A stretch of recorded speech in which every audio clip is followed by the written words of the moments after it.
Hello everyone, मैं आनंद नागवंशी आप सभी को नमस्कार करता हूं। आज हम भारतीय साक्ष्य अधिनियम 2023 में चैप्टर नंबर 6 करेंगे, जो सेक्शन 94 से लेकर सेक्शन 103 तक है। इसमें क्या कहा गया है? डॉक्यूमेंट्री एविडेंस, डॉक्यूमेंट को इम्पोर्टेंट बताया है। इस पे क्या बोला है कि दस्तावेजी साक्ष्य के द्वारा मौखिक साक्ष्य का अपवर्जन, यानी कि जहाँ पे लिखी हुई चीज़ें हैं वहाँ पे मौखिक साक्ष्य नहीं दिया जाएगा। आपको पता होगा कि विधि का एक सिद्धांत होता है कि जब लिखित है तो लिखित को लिखित के द्वारा ही साबित किया जाना चाहिए। A written statement must be proved by a written statement, यानी कि किसी विषय पर लिखी हुई चीज़ है, अब कोर्ट को दिखा दीजिए, साबित हो चुकी है, तो वैसा सबसे बढ़िया एविडेंस होता है ये। यानी कि साक्ष्य अधिनियम के, भारतीय साक्ष्य अधिनियम में 3 सिद्धांत होते हैं, जिसमें से ये एक सिद्धांत है। कौन सा? कि हमेशा न्यायालय में जब साक्ष्य दिया जाता है तो बढ़िया क्वालिटी का साक्ष्य दिया जाना चाहिए। और बढ़िया क्वालिटी का साक्ष्य कौन सा होता है? तो लिखा हुआ साक्ष्य सबसे बढ़िया होता है। आप न्यायालय में जाएंगे, अपनी बात को रखेंगे, तो हो सकता है कि बोली गई बात कहीं ना कहीं आदमी मुकर सकता है, लेकिन लिखी हुई चीज़ें हैं तो लिखी हुई चीज़ें से आदमी नहीं मुकरता। और यहाँ तो स्पष्ट कर दिया है कि इन 3 चीज़ों के बारे में। किन 3 चीज़ों के बारे में?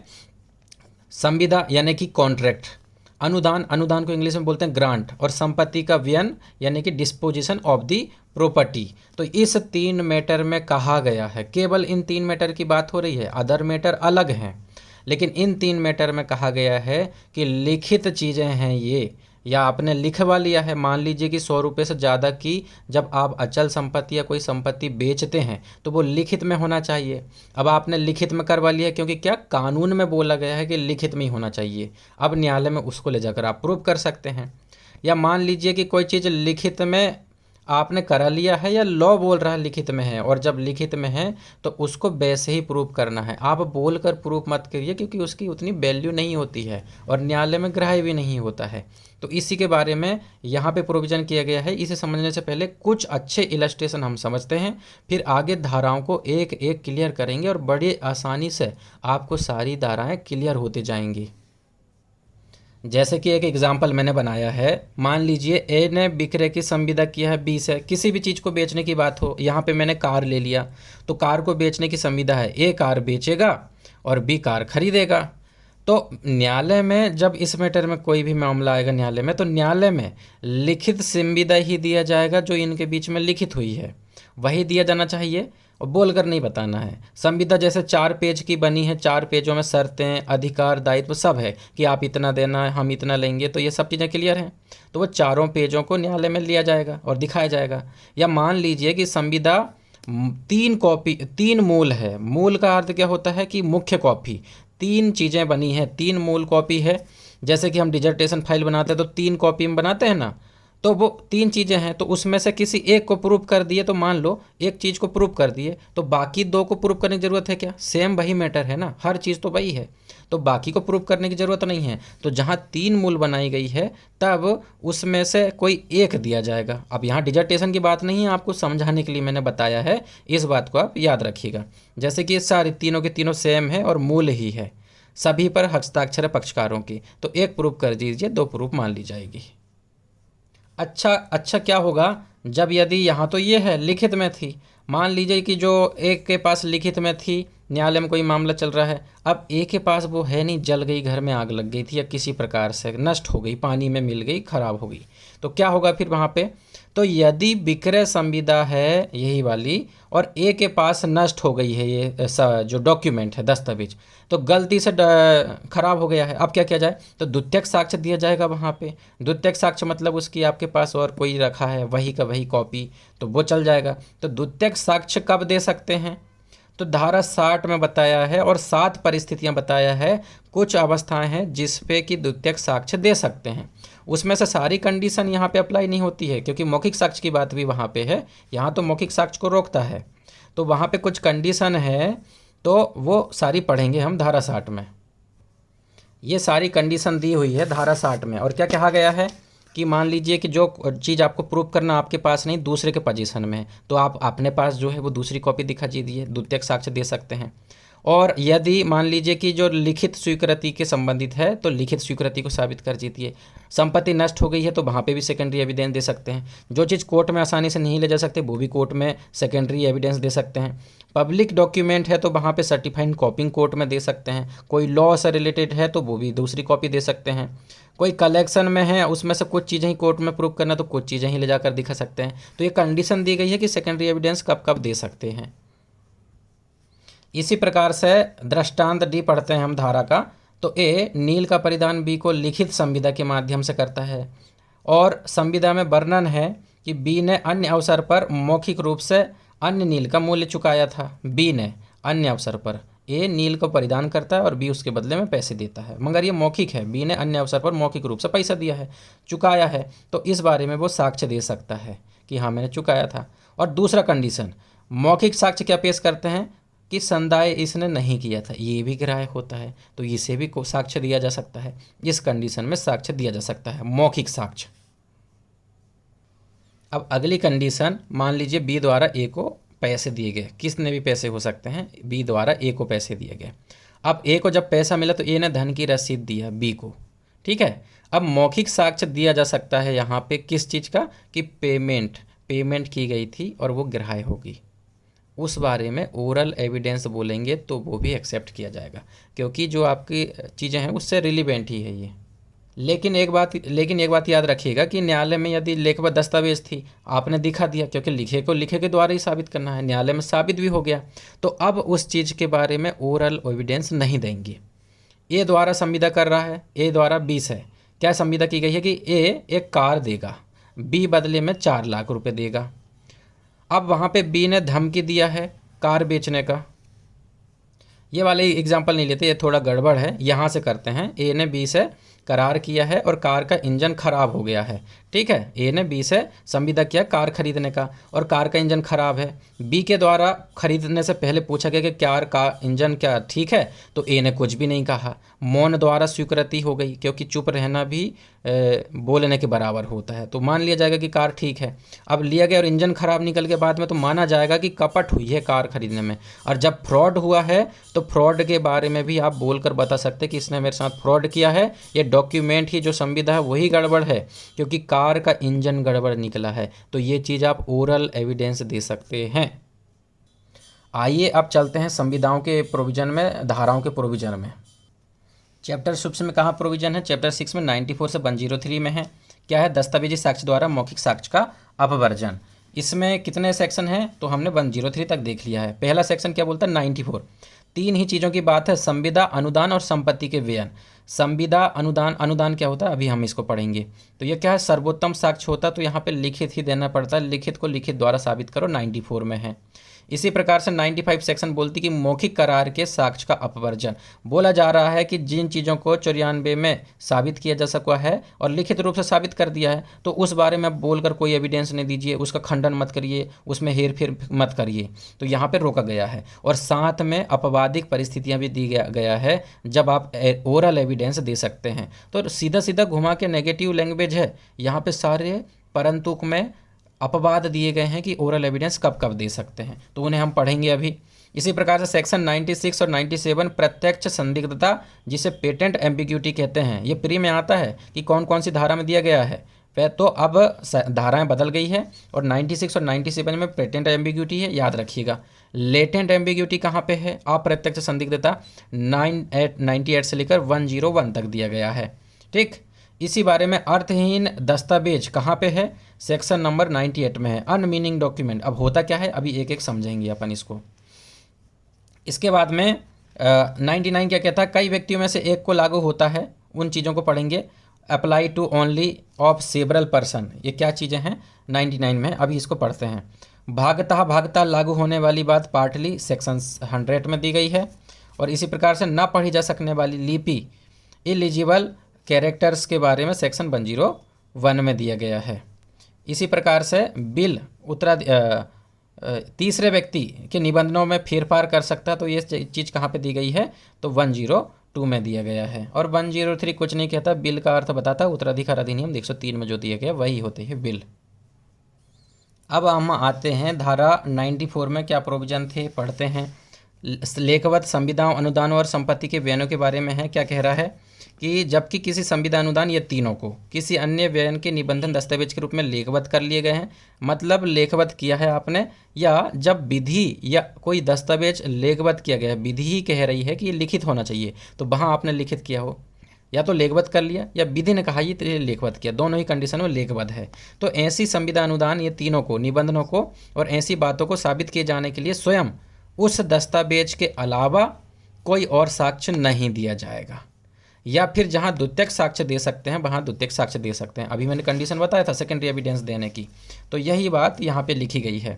दस्तावेजों के रूप में लेखवत कर लिए गए, जहां विधि अपेक्षा करती है कि दस्तावेज के रूप में लेखवत कर लिया जाए। निबंधन या ऐसी बात को साबित स्वयं दस्तावेज के माध्यम से करेंगे और उसके सिवाय कोई साक्ष्य नहीं दिया जाएगा।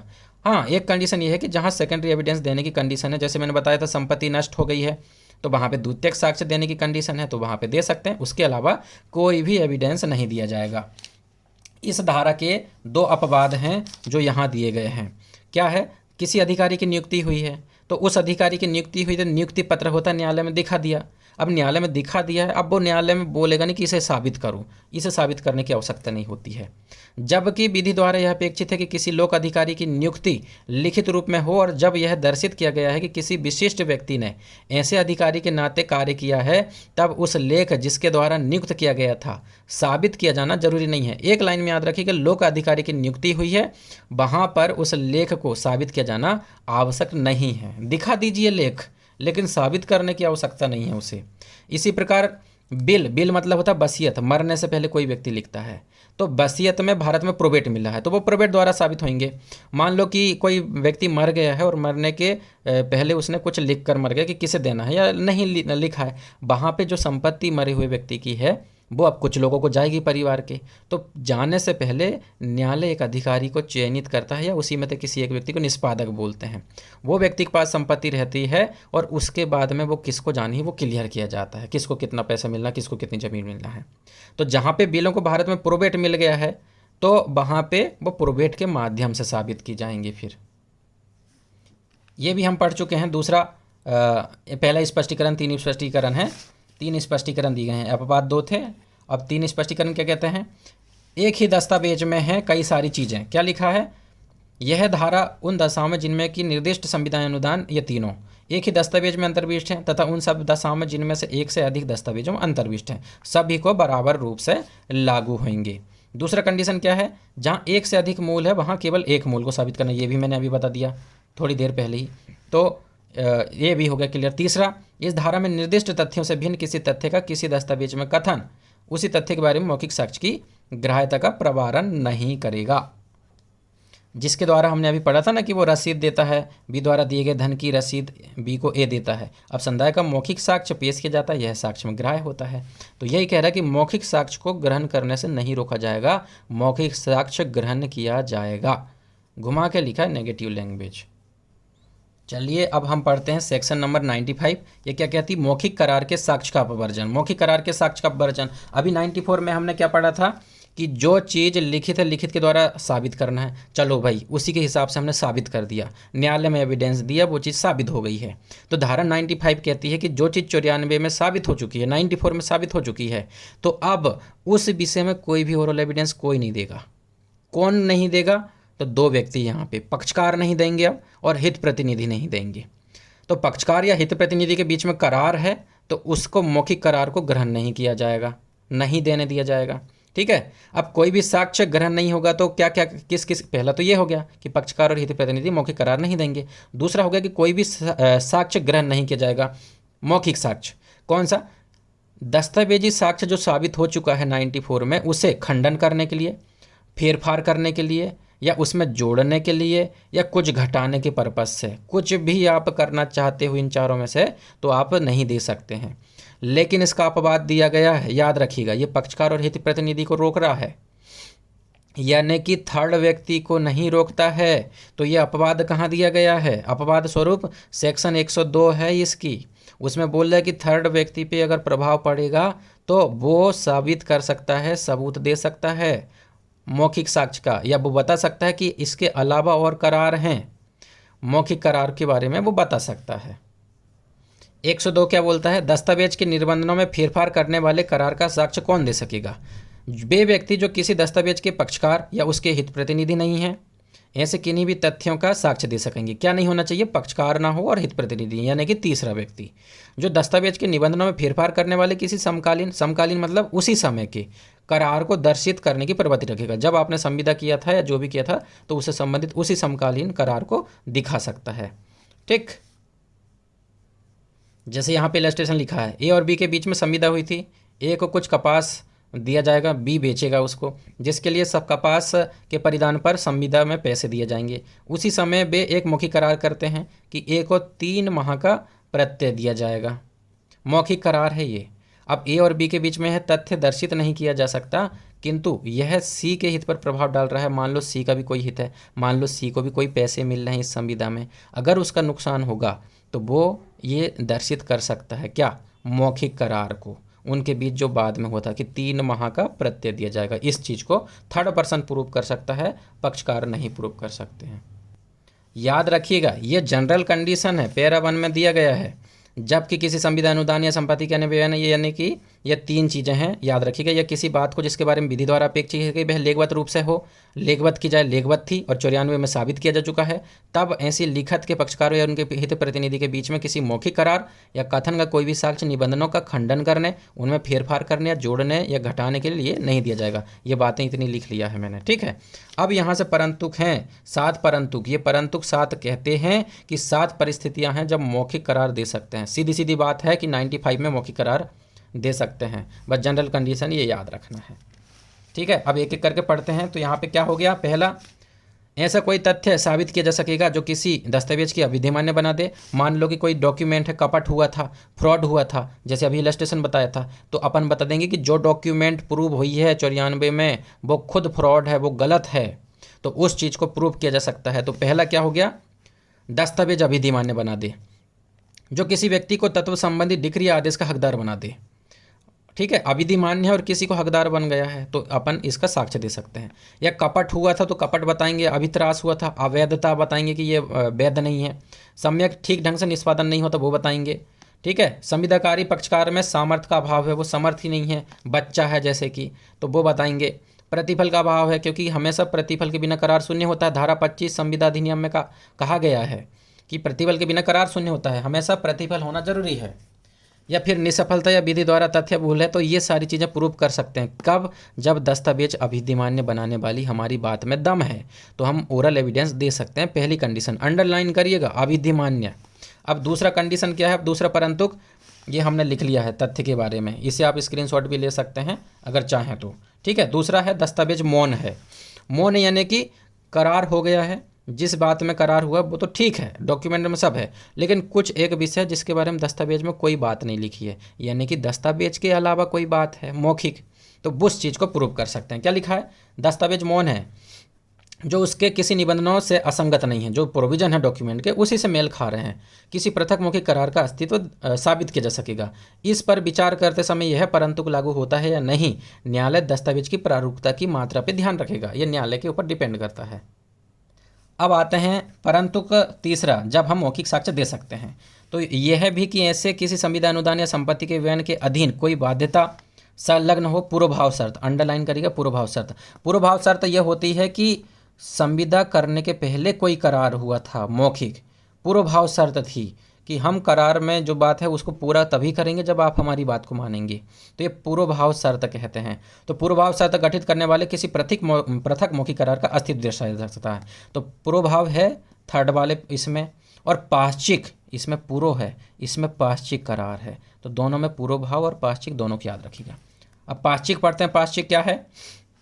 परंतु यह भी कि किसी संविदा अनुदान या संपत्ति के व्ययन को विखंडित या उपांतरित करने के लिए, विखंडित मतलब खत्म करने के लिए, उपांतरित मतलब चेंज करने के लिए, तो करने के लिए किसी सुभिन्न पाश्चिक मौखिक करार का अस्तित्व उन अवस्थाओं के सिवाय साबित किया जा सकेगा जिनमें विधि द्वारा अपेक्षित है कि संविदा अनुदान लिखित हो, तो वहाँ पे मौखिक करार दिया जा सकता है। जहाँ लिखित है वहाँ तो नहीं दे सकते, लेकिन उसके अलावा अगर कंडीशन है तो मौखिक करार दिया जा सकता है, तो वहाँ दिया जा सकता है, ठीक है। तो इस बात को याद रखिएगा। पूर्वभाव शर्त है प्रोवाइजो 3 में, और प्रोवाइजो 4 क्या है? पाश्चिक मौखिक करार को साबित किया जा सकता है, ठीक है।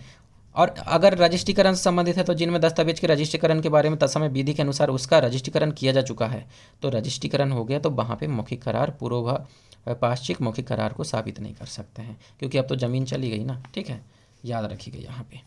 परंतु पांचवा क्या कहता है, प्रथा और रूढ़ी। याद रखिएगा, प्रथा और रूढ़ी का बल विधि के बराबर होता है। भारतीय संविधान में लिखा है अनुच्छेद 13 के 3 के 1 में कि ये विधि होती है रूढ़ी प्रथा।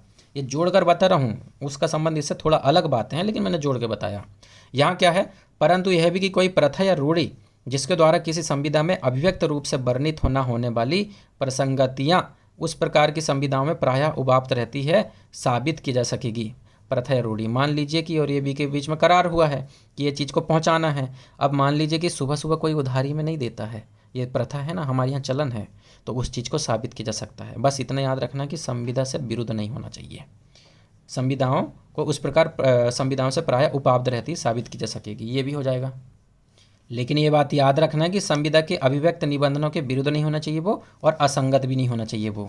उसी से कोई मेल खाती हुई कोई नई चीज़ के बारे में तो वो दे सकते हैं।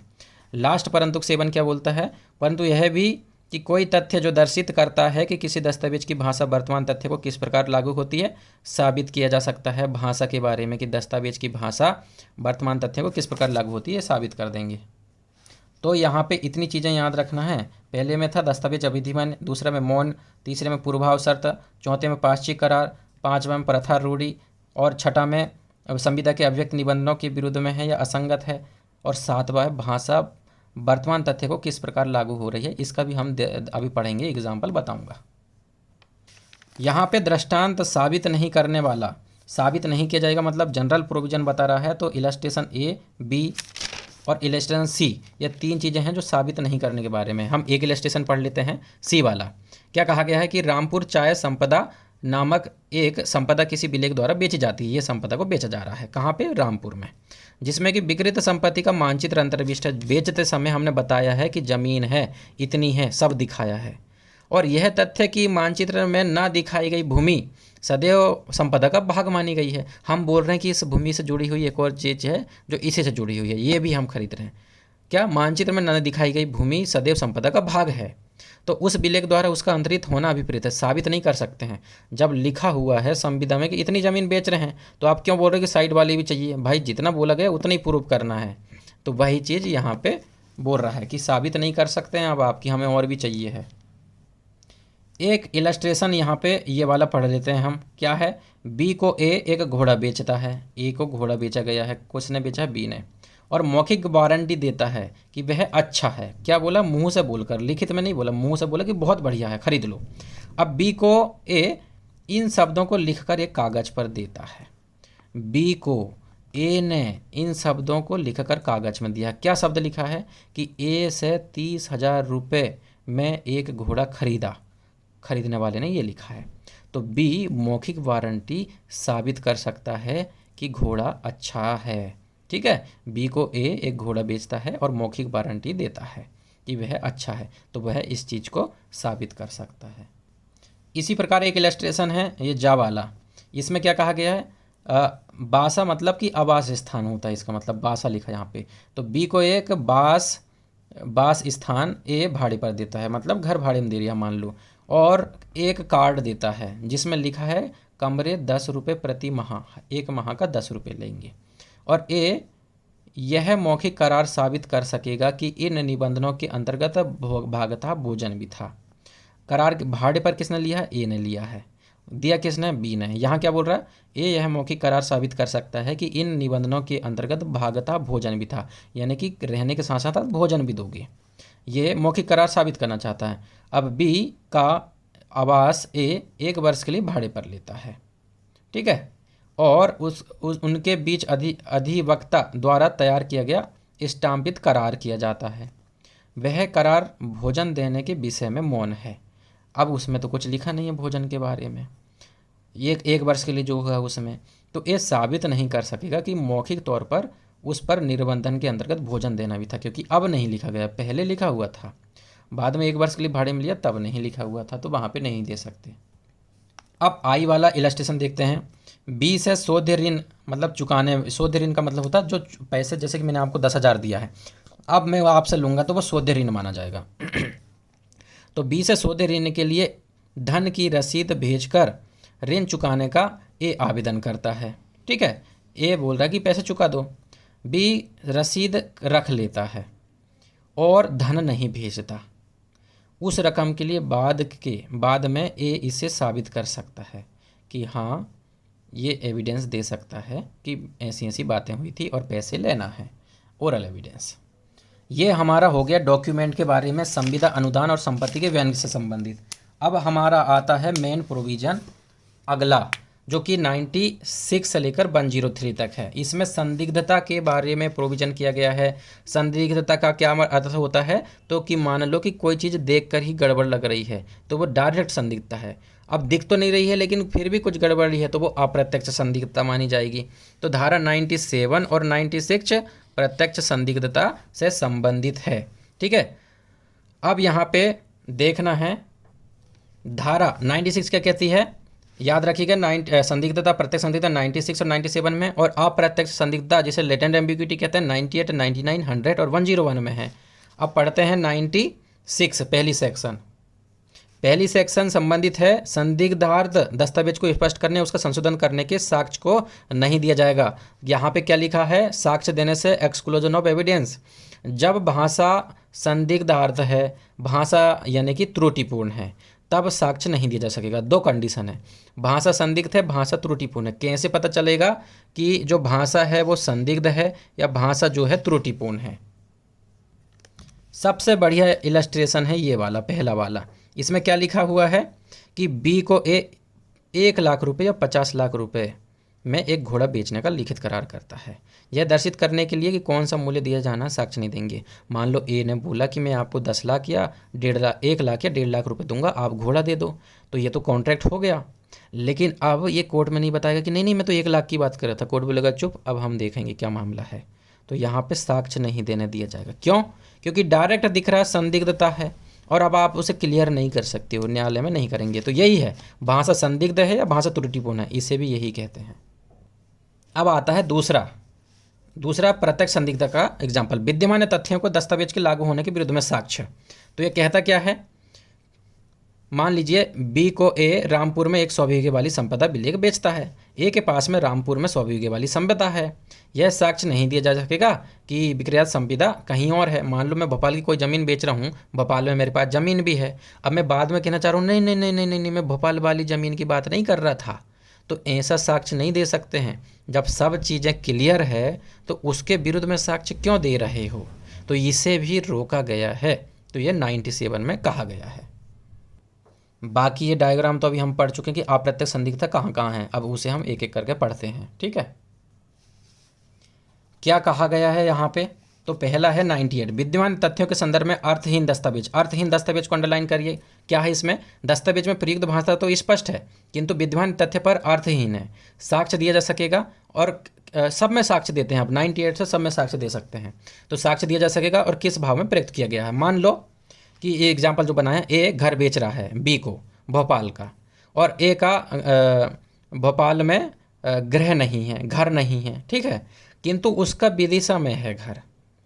अब जो विलेख निष्पादन के समय बी के कब्जे में है, मान लो कि ए ने बी को घर बेचा है और भोपाल का बेच रहा है, लेकिन भोपाल में तो कोई घर ही नहीं है। विदिशा में एक घर है और विदिशा में जो घर है वो बी के कब्जे में भी है। बी के कब्जे में है तो वो साबित कर सकता है कि विलेख का संबंध भोपाल वाले घर से, विदिशा वाले घर से था, ना कि भोपाल वाले घर से। ठीक है, इस बात को याद रखिएगा। ये हमारा 98 कंप्लीट हो गया। अब आते हैं 99 में। ये इलस्ट्रेशन पढ़ सकते हैं, मैंने अपने हिसाब से इलस्ट्रेशन बनाया। उस भाषा के लागू होने के बारे में साक्ष्य जो कई व्यक्तियों में से केवल एक को लागू होता है, कई व्यक्ति में से एक को लागू। अब मेरे को समझ में नहीं आता कि लॉ लिखने वाले लिखते कैसे हैं। यहाँ लिखा कई व्यक्तियों में से एक को लागू हो रहा है, और एग्जाम्पल किसका दे रहा है यहाँ पे? घोड़ों का। कई घोड़ों में से एक को लागू हो रहा है, तो क्या व्यक्ति और घोड़ों में कोई अंतर नहीं छोड़ा इन लोगों ने? चलिए कोई बात नहीं, उनका कोई कारण होगा जो अपने समझ से परे होगा। ठीक है, यहाँ पे पढ़ते हैं क्या है। जबकि तथ्य ऐसे हैं कि प्रयुक्त भाषा कई व्यक्तियों या चीज़ों में से किसी एक को लागू होने के लिए अभिप्रेत हो सकती थी तथा एक से अधिक को लागू होने के लिए अभिप्रेत नहीं हो सकती थी, तब उन तथ्यों का साक्ष्य दिया जा सकेगा जो यह दर्शित करते हो कि उन व्यक्तियों या चीज़ों में से किस चीज़ को लागू है। क्या अर्थ होता है इसका? तो यहाँ लिखा है नीचे कि मान लीजिए ए बी को घोड़ा बेच रहा है, करार हो गया है। अब ए के पास में 2 सफ़ेद घोड़े हैं, तो वो साक्ष्य देगा कि भैया मैं 2 में से कौन से सफ़ेद घोड़े की बात कर रहा हूँ। यही यहाँ पे इलस्ट्रेशन है कि ए 1000 रुपये में मेरा सफ़ेद घोड़ा बी को बेचने का करार करता है। अब ए के पास 2 सफ़ेद घोड़े हैं, तो वो साक्ष्य देगा कि 2 में से कौन से घोड़े की बात हो रही है। तो यहाँ पे क्या हुआ, कई चीज़ों में से एक चीज़ को लागू होना हो। अब यहाँ लिखा क्या, कई व्यक्ति में से, और यहाँ क्या एग्जाम्पल कई घोड़ों में से। अब बी के साथ ए रामगढ़ जाने के लिए करार करता है। यह दर्शित करने वाले तथ्यों का साक्ष्य दिया जा सकेगा कि राजस्थान का रामगढ़ अभिप्रेत है उत्तराखंड का। रामगढ़ तो है लेकिन राजस्थान में भी लगता है उसका हिस्सा, और उत्तराखंड में भी, तो कौन से वाले हिस्से में जाना है। तो यहाँ साक्ष्य दे सकते हैं। क्यों?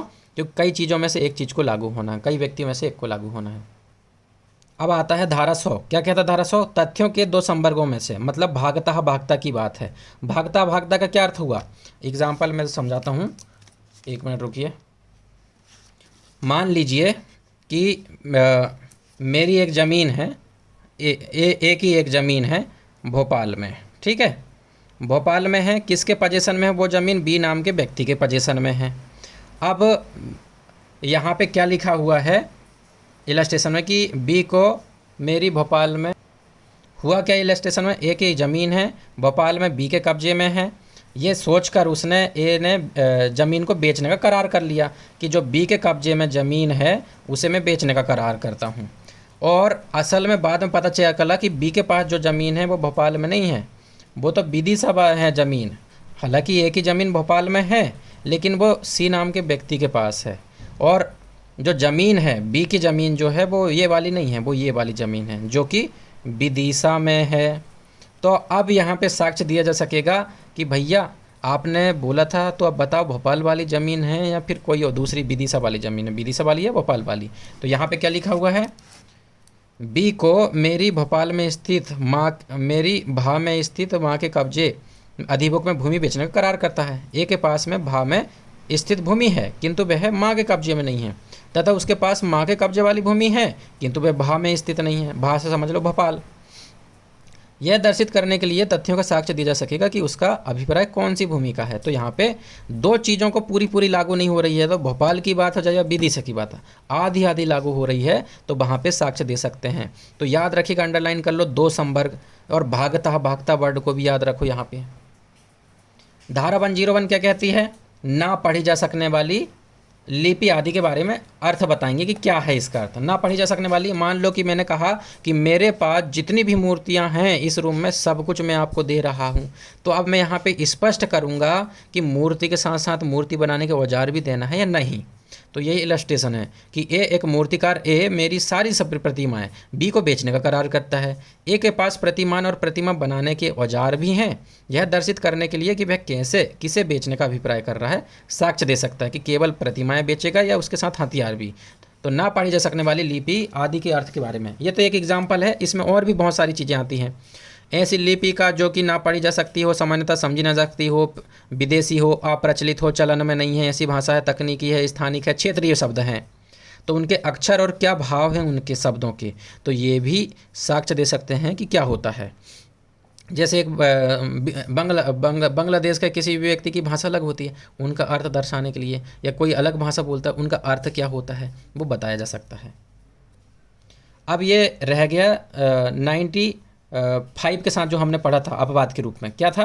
दस्तावेजों के निबंधों में फेरफार करने वाले करार को तीसरा व्यक्ति प्रूव कर सकता है, पक्षकार और हित प्रतिनिधि नहीं प्रूव करेंगे, तीसरा व्यक्ति। कहाँ लिखा है? 102 में, याद रखिएगा। सबसे लास्ट सेक्शन क्या है?